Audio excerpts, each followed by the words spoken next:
Opinions matter. Opinions matter. Opinions matter.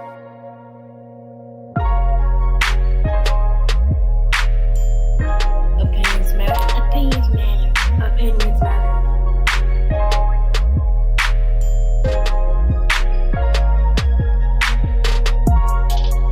Opinions matter. Opinions matter. Opinions matter. Opinions matter. Opinions matter. Opinions matter. All right, welcome back. Welcome back to this episode of Opinions Matter. All right. So our first episode, you saw we talked to Michael Harris. All right, who is running for Hampton City Council. He has some fresh new ideas, fresh vision. So make sure on May 1st, if you're in the Hampton area, make sure you go out and vote. Okay. All right. So we're on to the next segment. All right. This segment we wanted to, as you see, we have some special guests here with us today. We'll introduce them in a minute. But we're going to be talking about life after incarceration. All right, so I know we all have a family member, friend, or somebody who's been incarcerated before. And I think the stigma is for us to support them while they're in, put money on their books, going to visit them, or what have you. But what happens after they get out? Okay, when they have to re-entry into society, if they have kids, they have to take care of their kids. What happens then? And as we know, there's a lot of pitfalls and a lot of issues that happen to those individuals who have been incarcerated, who everybody makes mistakes, right? All right, so you should be given a chance, okay, to make up for those mistakes. And things like they're taking their voting rights away, things like that. And us as citizens need to make sure that we do everything that we can to support them while they're out. All right, y'all agree with that, fellas? Oh yeah. All right. So today we have some special guests. All right, we got my man George, we got Ralph, we got my man DJ. All right, who better to speak on the topic than for people who have actually been through it? All right. So what we're going to do real quick is we're going to run down the line. We're going to get their stories real quick, brief history of what they have been through, and then we'll continue after that. All right. So George, you first, man. Tell us what's going on. Well, first off, I did 12 years federal prison for drugs and guns. Drugs and guns. Drugs and guns. Okay. I felt it was harsh. Right. Obviously, the quote-unquote powers that be didn't feel. They felt that it was just deserved. Okay, so your initial sentence was at 12, and you did all 12? Straight, yeah. You did 12 straight. Oh, yeah. Wow. Okay. All right, we'll be back. Ralph? Well, to start off, my name is Ralph Rayner. I've been incarcerated 3 times. Altogether, I've done probably close to like 17 years of my life. And this is a good topic because my first 2 times going in, I'm not going to go in depth right now, but my first 2 times coming home, my choices were, just to let me right back into penitentiary. And it's important that people understand that they need support, they need, some outside help in order to make the right decisions and get their life together. Okay. My man DJ. Peace. I'm pretty much like George. Did 12 years on a 17-year sentence. Came on parole. Drugs and guns. Okay. Running from cops. All that was on the record, you know what I'm saying? But neither here, that's the past. Right. All right, so fellas, so when you guys came back, right, what were some of the issues that you faced as far as trying to get back and just get back into society, get back into your families? Because 12 years, 17 years, you missed a lot of stuff. Right. That's going on. You know what I'm saying? Yeah, but like for instance, one time you went in, next thing you know, we got Facebook.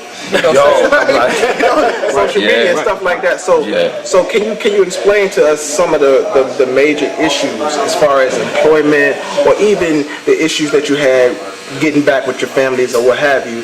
What are some of the major issues that you experienced? Well, coming from a federal prison level, it's more mental than physical, as they say in the state prison. And you have to it was a psychological readjustment. Okay. Period. And finding a job, you didn't have no choice. Either you going to work or you'll be violated. It was just that simple. And I had a family to support.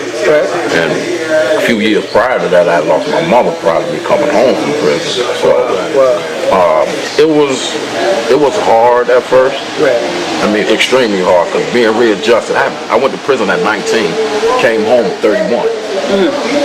So it was hard. Right. So So when you say psychological adjustment, what do you mean by that? Like, do they break you down in prison and then and then you get back out here, things are totally different? it's carried a different way. It's more mental than the thought process is more mental. All right, I got you. You know, and coming back home, like when I left, there wasn't no cell phone. We had pages. Sky page. When I got my first cell phone, it was Nextel. Right. Beat the chirp. The first time I got it, it vibrated in my hand and it chirped. I dropped it, I guess, because it scared me because I wasn't used to that. Right. But as far as employment, it took me a minute to find employment. Okay. Everybody, I applied jobs for here, there, and was gunned down, was shot down numerous times, doors, everything. And I am going to these temp agencies where they're taking half, if not more, of the pay that you're getting. Just say I went to the job to apply for a job for the shipyard through a temp agency. They're paying me $11, and when they're actually getting the other 15. Right. And I actually got violated because I had a job. I found a job with a moving company. And my job was in Portland. I actually had a violation. Oh, shoot. Because I literally had to, in order for me to make it to see my probation officer, I had to take off work the whole day. Oh, wow. So, Yeah, how about you, Rob? Basically, like I said, the first 2 times, my thing was getting over the mindset that nobody's gonna hire a felon.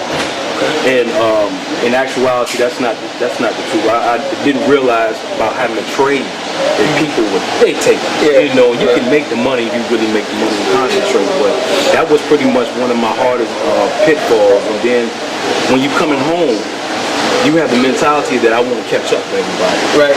You know what I'm saying? Automatic off the gate, man, I gotta catch up. And when I came home, the first time, just wanted to go out there and start hustling and doing the same thing. But having a limited mindset, like I gotta catch up, I gotta do the exact same thing they doing out there. It can hurt me in the long run. Okay. And so that's why I'm one of the individuals who, in the revolving door, I was stuck in it. Just going back and forth until they laid me down for 11 years and a half. When they laid me down the last time, I said, this is it, I'm done. I think what people don't know, man, that there's a 55%, reincarceration of people. So when you get out, I thought it was 65. It's 55 now. depending on whose number that you number. Exactly. You know what I'm saying? And that's ridiculous. And then I was just looking at some figures where it's 700,000 people are incarcerated just in jail. Yeah. 700,000. And of course, people of color have a higher chance of being incarcerated. So, DJ, what are some of the things that you experienced, man? Some of the issues. My main issue, I came home. You know what I'm saying? My brother already can testify it is. I came home in 2 weeks. I was paying rent. I was a coach shop. Oh man, 12 years of being here. You know what I'm saying? I would tell him like, yo, I'm ready to go back. Because I wasn't ready for it. Wow. You know what I'm saying? So that was one of my biggest issues, but you know what I'm saying, you have to get over it. So getting over that, you know what I'm saying, it's just like, yo, it's not an option. You need to fail. And then the other thing is, like I said, you know what I'm saying, they say it's hard to get a job, but if you went there, you work for 20-something cent, 30 cent. Yeah. And that learned me from, you know what I'm saying, selling drugs, selling money, having them.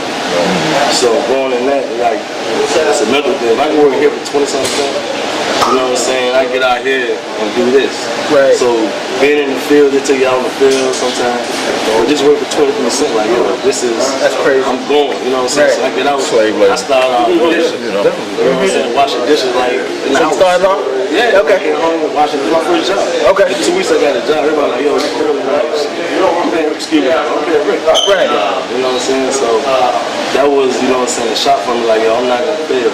I was in there for 12 years, making 23 cents per hour, you know what I'm saying? Right. So, I get it. So what was when you initially when you got out, and then when you go through the part where you say, "But damn, man, I can go back doing the same thing, and I know how to get caught." You know what I'm saying? So what was the turning point? Say, doing the straight is good. I'm good. I mean, that point we say, I'm gonna do this way. Forget all that. You know what I'm saying? that's what it is. That's what it is. back on it. But when you come from that, excuse me, when you come from that cycle, okay, well, I was gone this long. I'm like, everything completely changed. Yeah. Everything. I'm like, the people, everything changed. I'm like, hold on. Yeah. And see, being that you do a long stretch like that, you see, and you're around individuals. Like I said, it was a blessing and a blessing and at the same time, my son and my daughter. You know what I'm saying? But at the same time, you see individuals that go in, like for me, the drug charge. You get some people get shooters on. They come in for 3 years. They're gone. They sitting down the road again. Yeah. You ain't never went home. You're like, damn, how you messed that up coming home? Yeah, right. You know what I'm saying? Like, just let me get out there. Right. You know what I'm saying? But then, as you sit back, you mental, like I said, it's a mental, like damn, they're messing up. I'm just trying to get out there. Right. So that's you know what I'm saying? Yeah. If the individual is on a mental path, they're going to do it. They can do it. We still got that, I'm going back out here to do this, then that's where they're going. And they come right back. So did y'all change the people you hung with to get you there? Did you like got them like, yo man, I can't, you know? Did you change some of the people that you hung with before, and then or they know then it's like, yo, he's my man, but I know he don't get down no more, whatever, you know? I can say, you know, I'm blessed. I speak for myself. I'm blessed because the brothers who I did hang around with, everybody pretty much kept getting locked up, coming back. And so everybody, when I came home this time, they was like, man, we done. Yeah.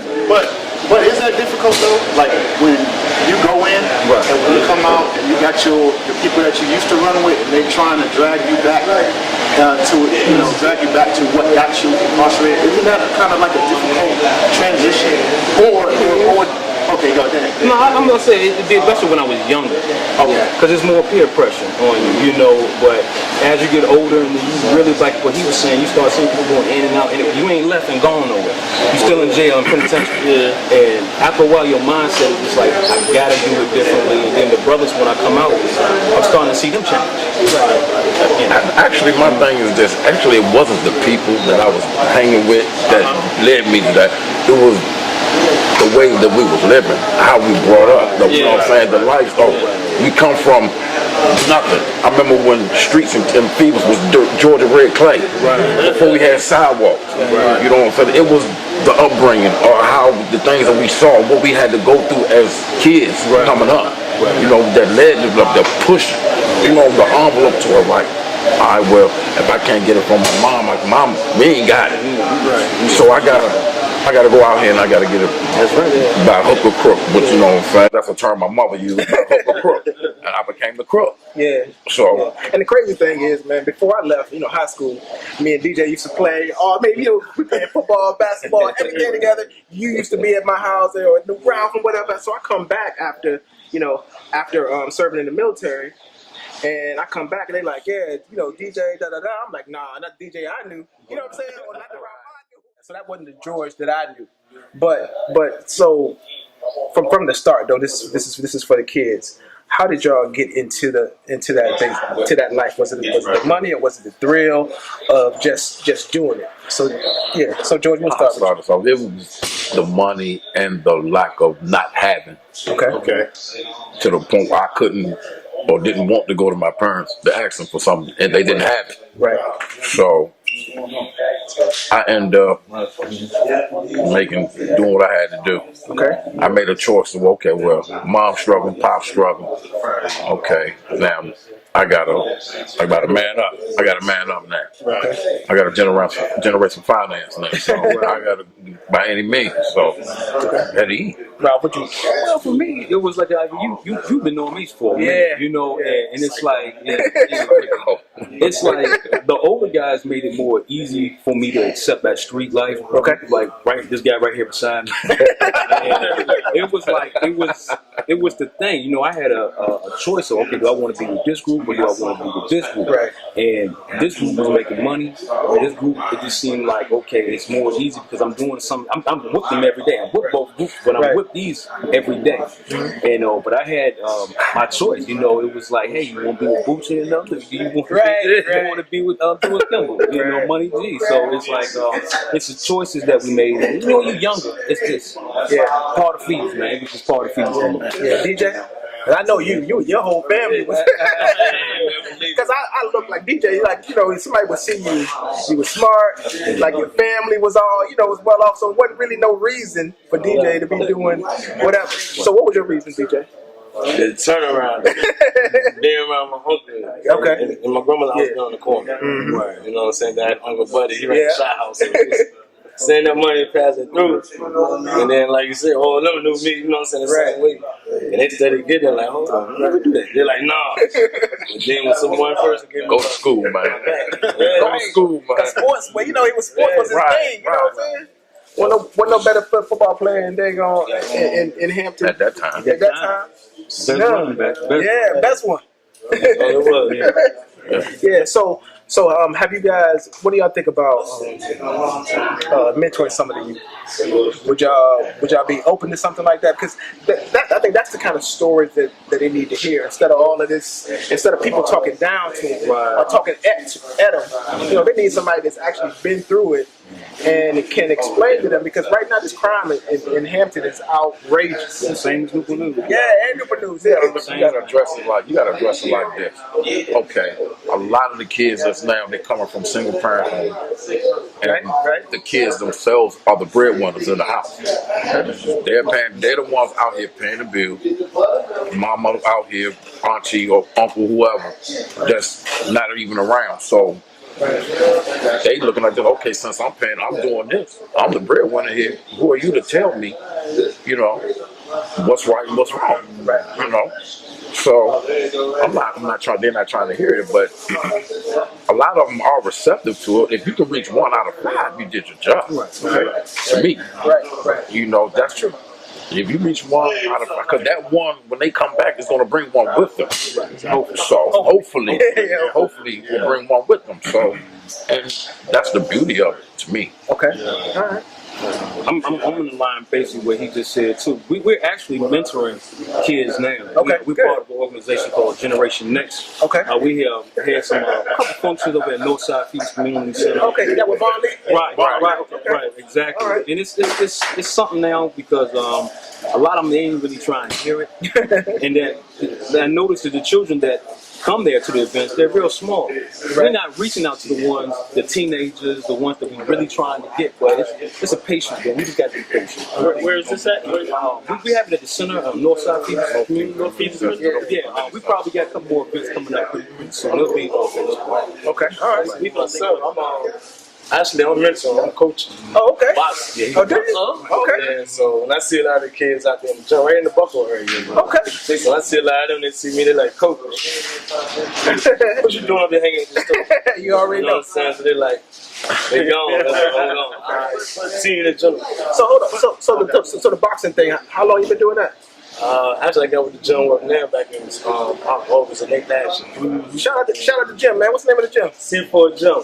Okay. Boxing gym. We got Golden Gloves coming up this weekend, next weekend, we get North. But we definitely doing something, you know, all the gym. Okay, we're definitely gonna shout y'all out. A little more difficult because really there's not really anything for these kids to do. So it makes it a little bit easier for them to get in trouble because they have nothing. So don't y'all think that's one of the bigger issues That's a big issue, and just so happened we right there in C4 boxing, we right there in the boxing off of Pembroke in the boxing shop center.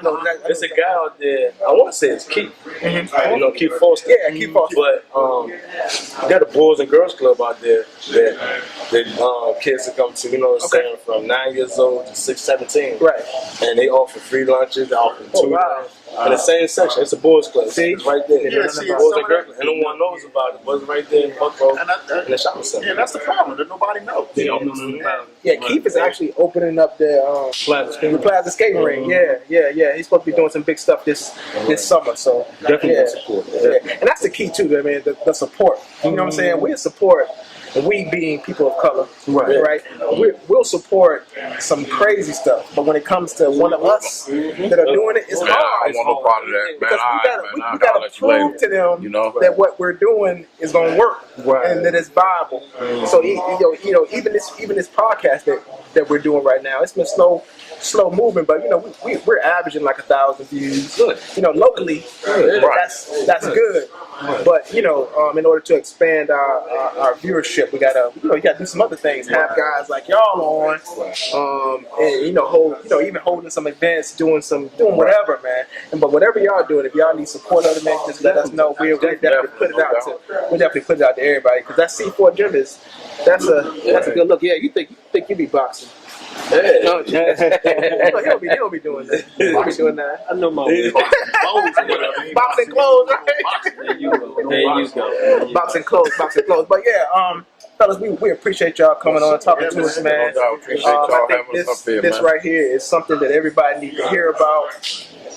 Once we get the word out, we definitely be talking to y'all again and some more discussions. All right. Appreciate them. Okay. And also, man, just support these brothers, man. That's right. Support these brothers, man, because they out here doing something positive. I mean, if there was something negative, y'all have it all over social media. Yeah, I know, right? World star. So give these guys a positive look as opposed to, all of the message you see. Right. There it is. I mean, these guys are doing something good. There it is. Hey, bring your kids down there to the boys club. C4 boxing, man. We always teach and want them to come in and train. Generation Next. Generation Next. There it is. Hey, thanks. That's another segment of Opinions Matter. We'll be back for the final segment, which is entitled Just My Opinion. We'll be right back. All right, welcome back to the final segment of this episode, which is called Just My Opinion.